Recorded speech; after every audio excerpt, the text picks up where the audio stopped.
Hello my dear student, आप सभी लोगों को मेरा सादर नमस्कार। आप लोगों को मैं स्वर पढ़ा चुकी हूँ। आइए आज व्यंजन पढ़ाते हैं। देखिए व्यंजन किसे कहते हैं और व्यंजनों को कितने वर्गों में बांटा गया है, तो हम लोग विस्तृत अध्ययन करेंगे जहाँ से क्वेश्चन पूछे जाते हैं। ठीक, देखिए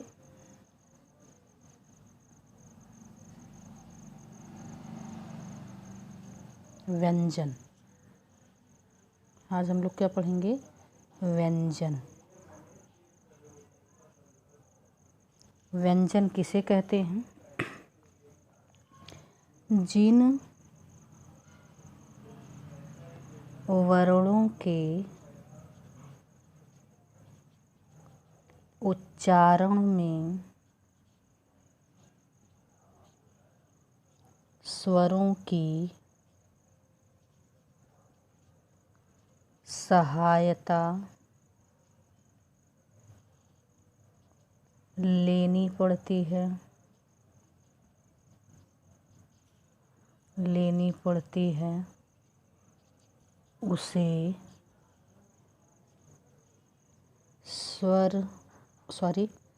उसे व्यंजन कहते हैं। जिन वर्णों के उच्चारण में स्वरों की सहायता लेनी पड़ती है उसे व्यंजन कहते हैं। तो व्यंजन जिन वर्णों के उच्चारण में, जिन वर्णों को हम बोलते समय स्वर का उच्चारण करते हैं उसे हम क्या कहते हैं? व्यंजन। जब आप वर्ण कहेंगे तो वर्ण का मतलब स्वर और व्यंजन दोनों आ जाएंगे, लेकिन जब आप व्यंजन कहेंगे जिसमें स्वरों का उच्चारण उसके साथ हो उसे हम क्या कहते हैं? व्यंजन कहते हैं। ठीक, तो देखिए व्यंजन जो है, जैसे हम लिखेंगे क, क्या लिखेंगे? क। अब आप ये देखिए क बराबर आप ये कर सकते हैं आधा क प्लस अ, तो बराबर क्या हो गया? क। अब इस वर्ण में देखिए स्वर मिला है ना, तो इसलिए इसको हम क्या कहते हैं? व्यंजन कहते हैं। कोई भी वर्ण यदि हलंत वाला है, हलंत उस पर लगा है, तो वह स्वर रहित कहलाता है। जिसमें हलंत नहीं है वो स्वर सहित है। ठीक, टेट में एक क्वेश्चन पूछता है कि हिंदी शब्दकोश के अनुसार कौन सा वर्ण पहले आता है, कौन सा बाद में आता है। या तो कोई शब्द दे देगा, पूछेगा इसका वर्ण विच्छेद करिए। संधि विच्छेद तो जानते ही हैं, वर्ण विच्छेद भी जानते होंगे, लेकिन वर्ण विच्छेद का मतलब जैसे आपको दे दिया ईर्ष्या का वर्ण विच्छेद करिए, ईर्ष्या का वर्ण विच्छेद करिए। अब आपको ये देखना है कि ये बड़ी ई है। पहले तो आप जानेंगे कि मूल स्वर क्या है? अ ई उ री। तो जो छोटी ई धन छोटी ई दोनों मिलकर क्या हो गई? बड़ी ई हो गई। अब ये क्या है? मूर्धन्य श है। अब इसके बाद यहाँ तुरंत श नहीं आएगा, ये रेफ र यहाँ आएगा। कहाँ आएगा? मूर्धन्य श के पहले। आधे वर्ण पर यह रेफ र कभी नहीं लगता है, तो ये इसके बाद हो जाएगा मूर्धन्य श। इसमें हलंत लगाएंगे इसलिए क्योंकि ये क्या है? आधा है, और हलंत लगाने के बाद इसमें से स्वर नहीं निकालेंगे क्योंकि ये आधा, इसमें स्वर है ही नहीं। फिर उसके बाद क्या लिखेंगे? सॉरी, यहाँ र रहेगा। क्या रहेगा? र रहेगा। और यह रेफ र हमेशा क्या होता है? आधा होता है। उसके बाद क्या लिखेंगे? मूर्धन्य श लिखेंगे। मूर्धन्य श भी आधा है। फिर उसके बाद क्या लिखेंगे? य किससे मिलकर बनता है? ई प्लस अ बराबर य। ये हो गया प्लस। अब आप बड़ा लिख दीजिए, या तो आप ऐसे भी कर सकते हैं, मूर्धन्य श है, यहाँ य होगा, धन बड़ा अ होगा। तो ऑप्शन में अगर ई धन अ दिया है य के लिए तो इसका चयन करेंगे, नहीं तो यहाँ य है। तो ऐसे ही इसे हम कहते हैं वर्ण विच्छेद। वर्ण विच्छेद या हिंदी की कोई भी टॉपिक पढ़ने के लिए या किसी भी भाषा को सीखने के लिए आपको सर्वप्रथम वर्णमाला की ही ज़रूरत होती, चाहे वो अंग्रेजी हो, तमिल हो, उड़िया, पंजाबी, चाहे कोई भी भाषा हो, उसमें पहले सबसे पहले वर्ण को ही पढ़ा जाता है। ठीक, तो ये समझ में आया आपको कि जिस वर्ण पर हलंत लगा होता है वो स्वर रहित होता है, जिस पर हलंत नहीं लगा होता वह स्वर सहित होता है। तो जिन वर्णों के उच्चारण में स्वरों की सहायता लेनी पड़ती है उसे हम क्या नाम देते हैं? व्यंजन। क बराबर क धन अ बराबर क हो गया। अब इसको का, खा, ग, घ ऐसे नहीं पढ़ते हैं, इसको मीठे शब्दों से पढ़ते हैं। क, ख, ग, घ, ङ। लिखने तो सभी जानते होंगे, तो इसे हम क्या कहते हैं? व्यंजन कहते हैं।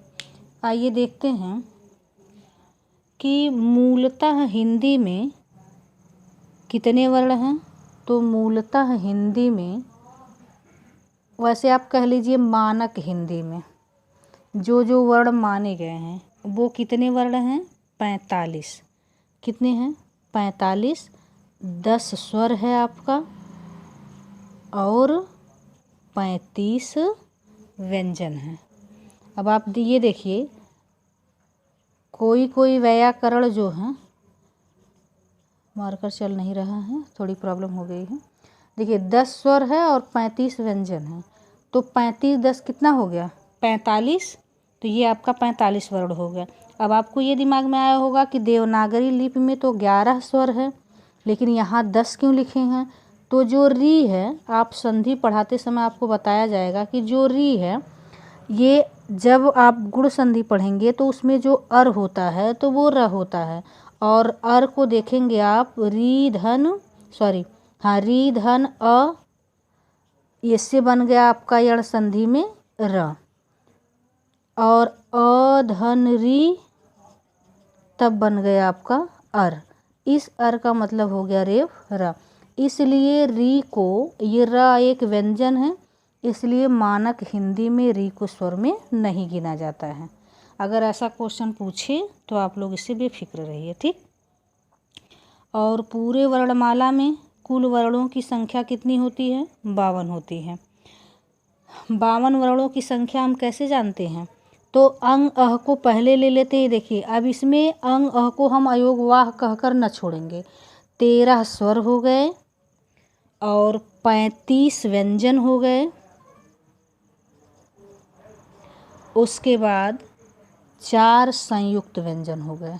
ठीक, 35 व्यंजन आप जाने, मूल 33 है, और आपका जो ड़ और ढ है, उसके बाद 4 जो संयुक्ताक्षर है, क्ष, त्र, ज्ञ, श्र। ठीक, ये है। आइए देखते हैं कि कैसे हम लिखते हैं वर्णमाला को, व्यंजन को कैसे लिखते हैं। स्वर को लिखना तो मैं बता ही दी हूँ। अब देखिए, क, ख, ग, घ, ङ, च, छ, ज, झ, ञ, ट, ठ, ड, ढ, ण,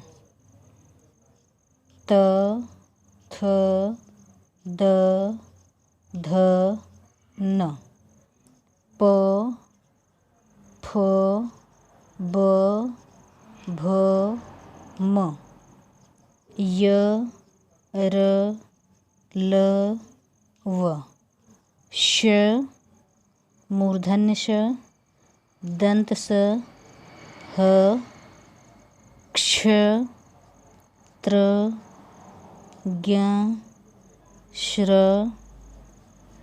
अड़ और ढ़। ठीक, ये है आपका व्यंजन। अब देखिए, व्यंजनों की संख्या हम काउंट कर लेते हैं। देखिए, क से लेकर म तक की जो लाइन होगी, हर लाइन में कितना वर्ण होना चाहिए? 5-5। कितना वर्ण होना चाहिए? 5-5 वर्ण होना चाहिए। उसके बाद य, र, ल, व, ये 4 अक्षर, ये भी 4 अक्षर, फिर 4 अक्षर संयुक्त अक्षर हो जाएंगे। 2 हो जाते हैं द्विगुण व्यंजन। देखिए 25 ये हो गए, 4 ये हो गए 29, फिर 4 ये हो गए 33, फिर ये 4 हो गए 33 4 37 और 37 2 39। कुल व्यंजनों की संख्या 39 होती है। मूल व्यंजनों की संख्या 33 होती है, क से लेकर ह तक। और स्पर्शी या वर्गीय व्यंजनों की संख्या कितनी होती है? 25 होती है। ठीक, व्यंजनों को कितने भागों में बांटा जाता है? आइए देखते हैं। व्यंजनों की संख्या पता हो गया ना। व्यंजनों को कितने भागों में बांटा जाता है? 3। व्यंजनों को 3 भागों में बांटा जाता है। देखिए, एनसीईआरटी की किताब व्यंजनों को 4 भागों में बांटा जाता है, उसमें संयुक्ताक्षर को भी लिया जाता है। जैसे हाई लेवल के एग्ज़ाम हो गए टीजीटी, पीजीटी, जीआईसी, इसमें आपको 3 प्रकार से लिया जाता है, 3 भागों में बांटा जाता है। आपका हो गया स्पर्शी या वर्गीय व्यंजन हो गया, दूसरा अंतस्थ व्यंजन हो गया, तीसरा ऊष्म व्यंजन हो गया। अगर वह 4 दिया है, 3 दोनों दिया है, तो आपको चयन क्या करना है? 4 करना है। अगर दोनों में से कोई एक दिया है तो एक का चयन करना है। ठीक, कितने भागों में बांटा जाता है? तो 3 भागों में बांटा जाता है। आइए नंबर 1 देखते हैं। स्पर्शी या वर्गीय व्यंजन। नंबर 2 अंतस्थ व्यंजन। नंबर 3 ऊष्मीय या संघर्षी व्यंजन। ऊष्मीय या संघर्षी व्यंजन 3 भागों में हो गया। जो 4 है वो मूलतः में नहीं लिया जाता है, सामान्यतः में लिया जाता है। तो चौथा क्या हो गया? संयुक्ताक्षर। अब देखिए, स्पर्शी व्यंजन और वर्गीय व्यंजन किसे कहा जाता है? स्पर्श का मतलब होता है छूना। स्पर्श का मतलब क्या होता है? छूना, टच करना। ऐसे वर्ण जिनके उच्चारण में कंठ, आप लोग लिख लीजिएगा, मैं लिख रही हूँ यहाँ पे, सॉरी। कंठ देखिए ऐसे होता है, कंठ, ताल, मूर्धा, दंत, ओष्ठ, ये 5 स्पर्श करते हैं, उसे हम क्या कहते हैं? स्पर्शी व्यंजन। और वर्गीय क्यों कहते हैं? वर्ग का मतलब होता है टुकड़ा। वर्ग का मतलब टुकड़ा। जैसे हम किसी चीज़ को टुकड़े में तोड़ देते हैं तो उसका 1 भाग, 2 भाग, 1 वर्ग, 2 वर्ग बोलते हैं ना, वही सेम चीज़ यहाँ है। तो वर्ग का मतलब क्या हो गया? टुकड़ा। तो ये जो वर्गीय व्यंजन है, स्पर्शी नाम भी इसका है, वर्गीय व्यंजन जो है वो क से लेकर म तक है। वर्गीय व्यंजन हम इसलिए इसको कहते हैं कि यह किसी भी तरफ से आप इसकी गणना करेंगे तो वह 5-5 ही अक्षर आता है। ठीक, एक तो ये वर्गाकार हो गया, इधर से भी 5 हो गया, इधर से भी 5 हो गया, ऐसे आप गिनेंगे तो भी 5 हो गया। लेकिन इसकी खास बात यह है कि जब यह वर्गों में बांटा जाता है तो उसे वर्गीय नाम दिया जाता है। वर्ग का मतलब होता है टुकड़ा। पहली लाइन का पहला अक्षर लेकर हम वर्ग बनाते हैं। जैसे क वाली लाइन को हम क्या नाम देंगे? क वर्ग। यदि आपसे क्वेश्चन किया जाए कि व्यंजनों को कितने वर्गों में बांटा जाता है, तो वर्गों में 5 होता है। कितने वर्गों में बांटा जाता है? 5। और भागों में कहेगा या उसके कितने प्रकार होते हैं, तब कितने होंगे? 3। ठीक, तो वर्ग देखिए, क वाली लाइन का हो गया क वर्ग, च वाली लाइन का हो गया च वर्ग, ट वाली लाइन का हो गया ट वर्ग, और त वाली लाइन का हो गया त वर्ग, प वाली लाइन का हो गया प वर्ग। 5 ही वर्ग हुआ। वर्ग का मतलब जिस लाइन में 5 अक्षर रहेंगे उसी का नाम वर्गीय व्यंजन दिया जाएगा। ठीक, अब ये 5 वर्गों में बांट दिया गया इसको, क च ट त प। और भागों में कितने बांटा गया? 3। स्पर्शी या वर्गीय व्यंजन, अंतस्थ व्यंजन, ऊष्मीय या संघर्षी व्यंजन। इसको ऊष्म व्यंजन भी आप कह सकते हैं। उसके बाद आता है अंतस्थ व्यंजन। अंतस्थ व्यंजन कौन कौन होते हैं? अंतस्थ व्यंजन जो होता है वो य, र, ल, व होता है। य, र, ल, व होता है। और अंतस्थ व्यंजन कहते किसे हैं? जिन वर्णों का उच्चारण पारंपरिक वर्णमाला के बीच अर्थात स्वरों व व्यंजनों के बीच होता है उसे हम क्या कहते हैं? अंतस्थ व्यंजन कहते हैं। अंतः का मतलब होता है अंदर, स्थ का मतलब होता है स्थिर। तो जो अंदर स्थिर हो, जिसको बोलने में हम अंदर से वायु धकेलते, उसे हम क्या कहते हैं? अंतस्थ व्यंजन कहते हैं। इनकी संख्या कितनी है? 4। य, र, ल और व। य देखिए किससे मिलकर बनता है? आप इसका स्क्रीनशॉट लेना चाहते तो ले सकते हैं। देखिए य, र, ल, व, वैसे भी वीडियो रोक रोक कर देख सकते हैं आप। तो ये य, र, ल, व जो होता है उसका नाम क्या दिया जाता है? अंतस्थ व्यंजन। य जो होता है, य, र, ल और व, ल, र और य। मार्कर नहीं चल रहा है, सॉरी। देखिए य जो होता है वो ई धन अ, ये आप यण संधि में पढ़ेंगे। ई से क्या बनेगा? य बनेगा।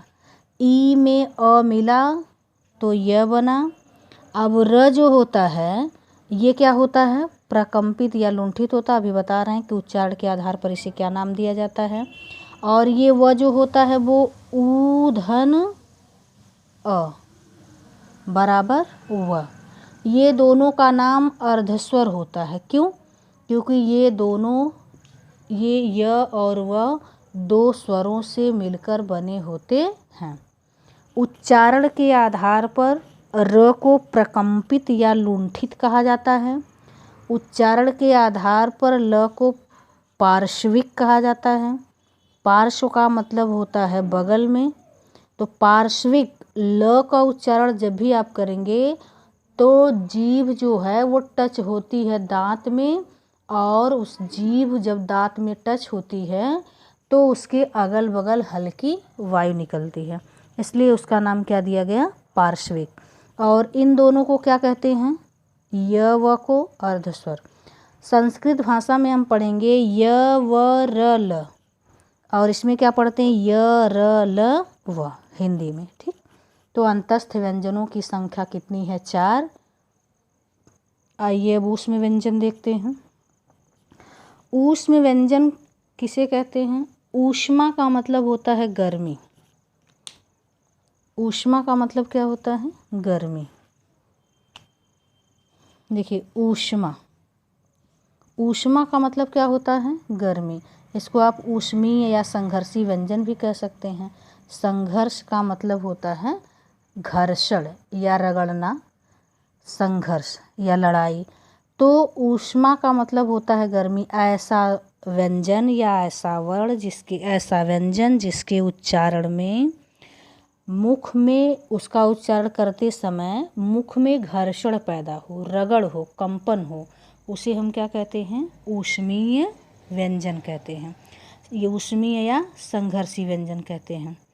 इनकी भी संख्या कितनी है? 4 है। कौन कौन है? यही चारों क्या कहलाएंगे? ऊष्मीय व्यंजन कहलाएंगे। इसका नाम होता है तालव्य श, इसका नाम होता है मूर्धन्य श। कितने लोगों को ये भी नहीं पता है? अब ये मत कहिएगा ज्ञाता हुई हैं पढ़ा रही हैं, तो मुझे जितना नॉलेज है मैं आप लोगों को दे रही हूँ। केवल आप लोग मेरा हेल्प करिए, चैनल को लाइक और सब्सक्राइब करिए। बस उतना ही मुझे चाहिए आप लोगों से, उतनी ही उम्मीद है मुझे। मूर्धन्य श, और ये हो गया आपका दंत स। कौन सा स? दंत स। और ये जो ह है इसका नाम काकल्य वर्ण है। काकल्य वर्ण का मतलब जब आप ह का उच्चारण करेंगे तो आप सभी लोग उच्चारण करके देख लीजिएगा ह। तो जैसे लगेगा कि आप ह अंदर से आप पेट आपका क्या हो रहा है, हिल रहा, ह धक्का मार के ह को बोल रहे हैं। तालव्य श, मूर्धन्य श, दंत स और ह, इन चारों का नाम क्या है, ऊष्मीय या संघर्षी व्यंजन। ठीक, आइए संयुक्ताक्षर को देख लेते हैं। वैसे भी मैं स्वर में आपको संयुक्त स्वर बताते समय बताई हूँ कि संयुक्त व्यंजन किसे कहते हैं, लेकिन फिर से देख लीजिए, यहाँ व्यंजन पढ़ा रही हूँ तो दो असमान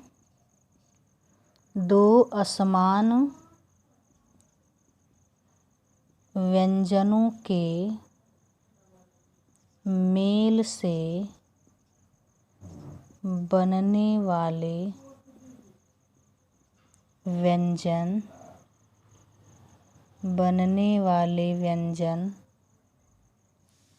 संयुक्त व्यंजन कहलाते हैं।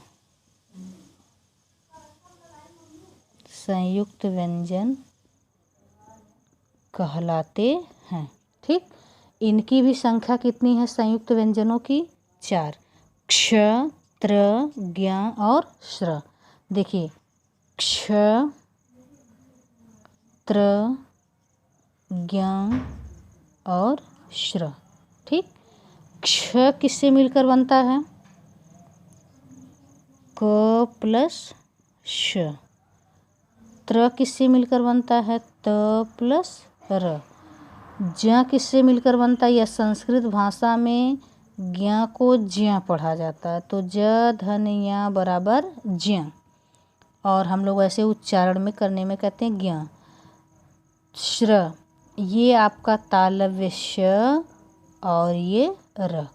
तालव्य श और र दिखाई नहीं दे रहा, सॉरी, देखिए तालव्य श हो गया प्लस क्या हो गया, र, यहाँ दिखाई नहीं दे रहा। तालव्य श, श्र किससे मिलकर बनेगा, यही आपका श्र है, तो हो गया तालव्य श प्लस र। इसकी परिभाषा एक और तरह से पूछी जा सकती है आप लोगों से कि जब स्वर रहित व्यंजन स्वर सहित व्यंजन से मिलते हैं तो क्या कहलाते हैं। देखिए पहला वर्ण क्या है, स्वर रहित है सबका, जिसमें हलंत लगा हुआ है, और बाद वाला क्या है, नहीं है, तो उसमें हलंत नहीं है, इसलिए वो स्वर सहित है। जब स्वर रहित व्यंजन स्वर सहित व्यंजन से मिलते हैं तो उसे हम क्या कहते हैं, संयुक्त व्यंजन कहते हैं। देखिए जो हिंदी वर्णमाला में ये ड़ ढ़ विकसित ध्वनियाँ हैं, ये ड़ ढ़ जो होती हैं इनको विकसित ध्वनियाँ भी कहा जाता है। जैसे आप कहते हैं कि जो ड ढ है वही ये है, इसका नाम द्विगुण है, क्या है, द्विगुण व्यंजन, इसका नाम है द्विगुण, सॉरी चल नहीं रहा है, द्विगुण